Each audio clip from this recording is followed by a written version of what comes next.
That's how it works. The students that are here legally, or U.S. citizens, or people who have fought the battle to come here legally. That's not even an argument. Bottom line, you're breaking the law. It's the rule of law. You're not supposed to be here. Go back to where you came from. Period. Or get on a path to citizenship. That's all there is to it. They're not even asking these students, these 580 students or 520 students, or what are they called? 520? 580? 540 students. 540 students, they don't even put them on a path to citizenship. They just change the law to accommodate them. Okay? And it's wrong. So let's see, what else? Oh, any employers in the room? I'm an employer, any employers? You know how you can't discriminate against race, religion, age, all that stuff? Now you get to not discriminate against sexual expression. I don't know either. Some attorney will tell you Sunday. I don't know.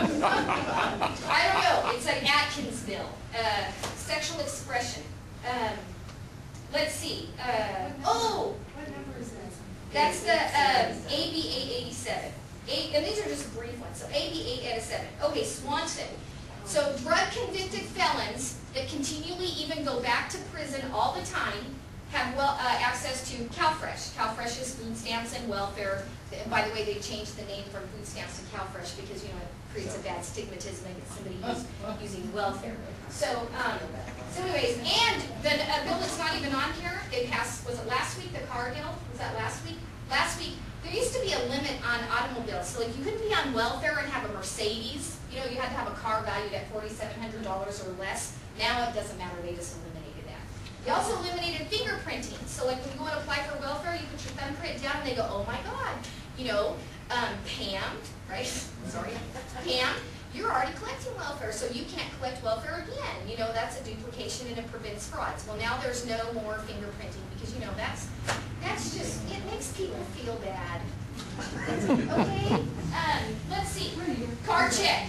Card check. That's an undermining of our right to vote. I mean, I don't care how you look at it. They are dismantling our, undermining our right to vote. They're dismantling our initiative or referendum process. You know, you have to apply for, I think it's $2,500 or $2,000 now to be able to gather signatures, you know, because they want to know what you're doing and how you're doing it because they're tired of being caught off guard. Vending machines, look at vending machines. They are now dictating what can be in vending machines. 50% of healthy food have to be in vending machines. Now, when y'all go to vending machines, are you looking for an apple? You're not. I'm sorry. Let the free market dictate from business what goes in a vending machine. We do not need to be regulating bed sheets, vending machines. I mean, government is getting into your life like you have no idea.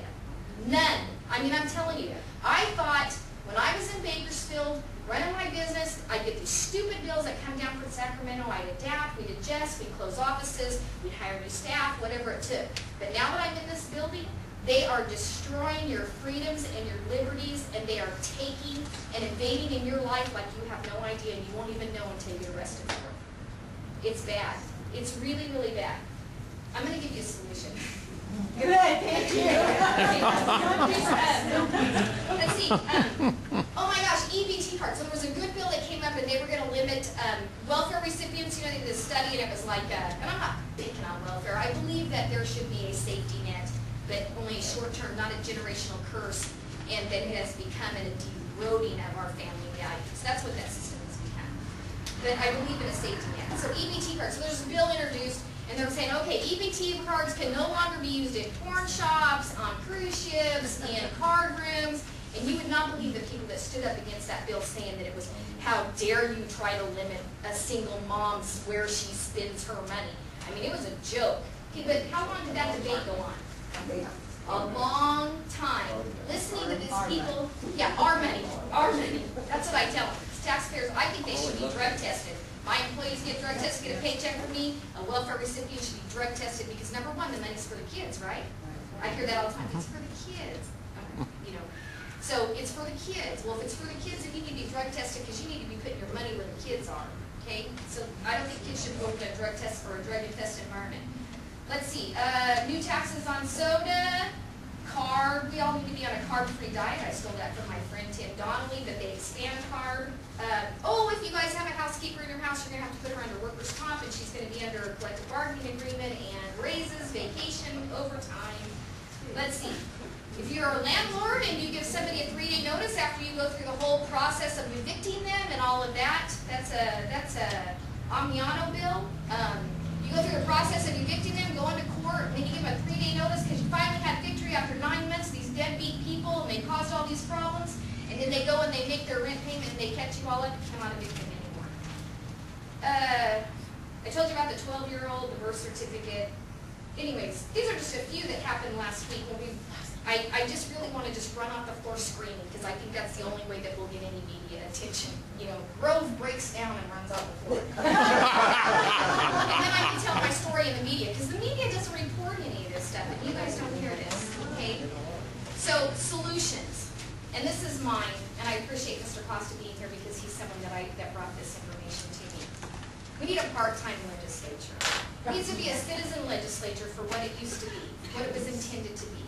People up here need to be like Tim Donnelly, who runs a manufacturing business. Brian Jones, who's a senior pastor at his church. In 90 days, every 2 years, they come to this building, and they cannot pass any stupid legislation, which is everything, believe me. There were 391 bills, and 7 of them were Republicans. You know, 7 bills were, or 7%. 7% or 7? 7%. 7% of them were Republican bills.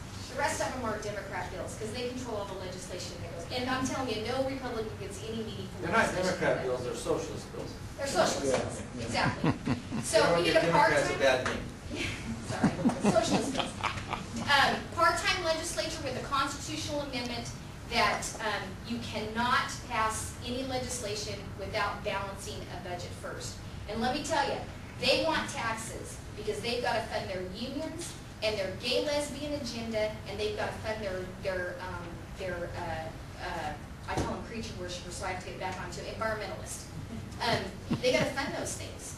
I mean, I sit on committees where they go, you know, we have this pipeline, it's already a pipeline, they just want to put another pipeline right on top of it, there's no reason for a sequel permit, it'll create all these jobs, and they go, oh my God, no, because we found this red, bright red leaf manzanita plant 20 years after this pipeline went in, and therefore that pipeline can't go in anymore. I go, you gotta be kidding me. I mean, you gotta be kidding me. They're taking the rule of God and the rule of land and the rule of man, and they are putting it underneath a rat, a bat, a flower, a plant, all of that stuff. It's ridiculous, and we fight it every single day. So, you guys need to get involved. You guys, I mean, and I'm not capping on anybody here, I'm just going to tell you how it is, because my goal is to go back and be my husband's wife and my granddaughter's grandma. You know, that's my goal. To do the things that I can for this state with a pure heart, try to fix the things that I can, campaign and target those people that are up here and try to get rid of them. I mean, I'm already laying out a plan to target other seats to get rid of these people that are making. I had a legislator on the floor tell me the other day, I said, how can you vote or put stuff up like this? He goes, because this land was stolen from Mexico. Oh. That is a legislator. Oh. You guys, we are in big trouble. Big trouble. And you guys need to get involved. Now, I'm not capping on anybody here. You all are activists. You all are participating in government. You all are doing everything you can. But when I went around and talked to you guys before you, not very many of you could tell me who your representative is. Okay?